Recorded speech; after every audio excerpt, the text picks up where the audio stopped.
The man had just pushed open the door when he saw his mother holding his wife down in a water vat, trying to drown her.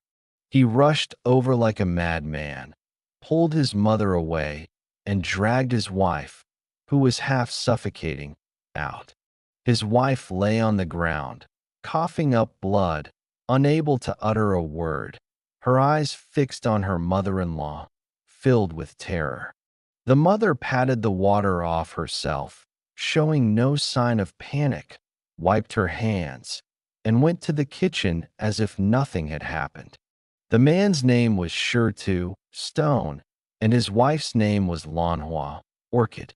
Shirtu helped Lanhua up and asked his mother what was wrong. His mother didn't even turn her head, saying, "This woman is wild. Keeping her is a disaster. It's better to get rid of her sooner rather than later." Lanhua shook her head frantically, tears streaming down her face, but she couldn't utter a complete sentence. She just pointed to her throat, then to the corner of the wall. Shirdu felt a chill run down his spine. Lanhua had been married for 3 years, diligent and honest, serving her mother-in-law more devotedly than her own mother. She would get up before dawn to cook, feed the chickens, and do laundry, never arguing or throwing a tantrum. How could she be wild? She glanced at the corner of the wall and saw an empty medicine bowl with brown residue clinging to its rim. Then, in the corner of the yard, she saw several bundles of freshly dug grass roots, the kind the village elders called sprout grass roots, that could make someone hoarse and weak. Shirtu instantly understood. Her mother had first put the grass roots in Lan Hua's water, rendering her speechless, then pushed her into the water vat, intending to tell everyone her daughter-in-law had accidentally fallen in and drowned. Lan Hua, trembling with rage, pointed at her mother and demanded, "Why did you do this to her? What did she ever do to you?" Her mother, sitting on the doorstep, retorted righteously, "She's always with you. She doesn't even see me as her mother. If you keep her around, she'll eventually steal you away and abandon me." Lan Hua leaned against the wall, tears streaming down her face, pointing outside the yard. Shirtu looked in that direction and saw a tattered cloth lying outside the wall, with dark red snow characters pasted on it. The cloth wasn't Lan Hua's at all. Her heart sank. She grabbed the shovel from the corner of the wall and ran to the old locust tree behind the house. Her mother had always forbidden her to go near that tree, saying the area beneath it was gloomy and that she shouldn't dig or touch it. She'd only dug a few times when she hit something hard. Digging through the soil, she found a worn-out wooden box. Inside, she found a silver hairpin, a pair of earrings, and a handkerchief embroidered with plum blossoms. The village elders remembered that Shirtu had previously married a woman named Chunmei. 3 years ago, her mother said Chunmei had run off with someone else because she thought the family was too poor. Shirtu had believed it for years and had been heartbroken ever since.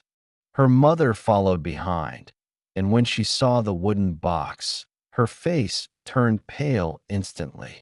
Her legs went weak, and she sat down on the ground. Just as Shirtu was about to question her, Lanhua suddenly tugged at her clothes and pointed to the bottom of the box. Shirtu continued digging and unearthed another small cloth bag. Inside wasn't jewelry, but half a torn marriage contract and a pawn ticket. When the name on the pawn ticket wasn't Chunmei or Lanhua, but rather her mother's name from her youth, it turned out Chunmei hadn't run away at all.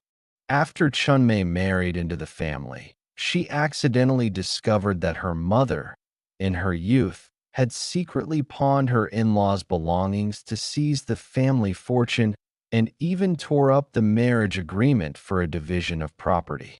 Chunmei wanted to persuade her mother to admit her mistakes, But fearing it would put Shirtu in a difficult position, she remained silent.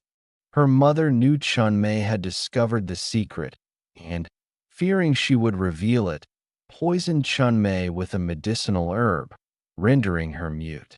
Then, in the middle of the night, she knocked Chunmei unconscious, buried her under a locust tree, and lied to the outside world that she had run away. For years, Chunmei had lived in constant fear. Lanhua was docile and quiet, which her mother had initially been satisfied with. But a few days ago, Lanhua was cleaning the house and found the remaining medicinal herb and half a pawn ticket. Fearing Lanhua would discover what had happened years ago, her mother decided to strike first, poison her mute, then drown her, ending it all. As soon as the truth was revealed, the neighbors gathered around, pointing and gossiping at the old woman. Seeing the crowd, she immediately lay down on the ground, slapping her thighs and crying, "Don't laugh. My daughter-in-law and son have framed me. They're trying to drive me to my death." Many who didn't know the truth began to waver, thinking that even the worst person wouldn't commit murder. Just then, the village secretary walked in with a strange woman.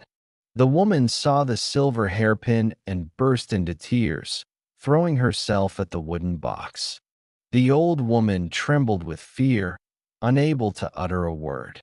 The woman was none other than Chunmei, whom everyone thought was long dead. Years ago, when her mother buried Chunmei, she had buried her too shallowly in her haste. Chunmei woke up in the middle of the night and struggled to crawl out of the ground. A passing wolf rescued her. Her throat was poisoned, rendering her speechless. She had been receiving treatment away from home for years and had only recently regained some speech. She returned to the village after asking around. The first thing Chunmei said was that she wasn't afraid of her daughter-in-law's disobedience, but rather that her past actions of harming someone would be exposed. Everyone was stunned.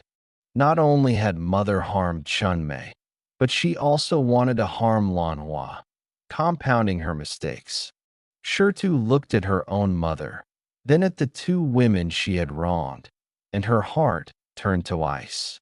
She handed the wooden box to the village secretary, turned to help Lanhua up, and bowed deeply to Chunmei. "My mother is too cruel. She only cares about herself, showing no affection whatsoever. From now on, I will no longer acknowledge her." Mother lay on the ground, crying and refusing to let go of Shitu's trousers. But Shirtu didn't stop. She left the village with the two women. Later, Shirtu found a job in town, caring for Lanhua while helping Chunmei get medical treatment. The three supported each other, and although their lives weren't wealthy, they were peaceful and stable. Mother lived alone in the empty courtyard, with no one to talk to, no one to bring her food, and being pointed at and gossiped about wherever she went. She lived her whole life in fear and loneliness. One shouldn't be so cruel, nor should one compound their mistakes to cover them up. A person who is extremely selfish will ultimately lose their loved ones and will only die.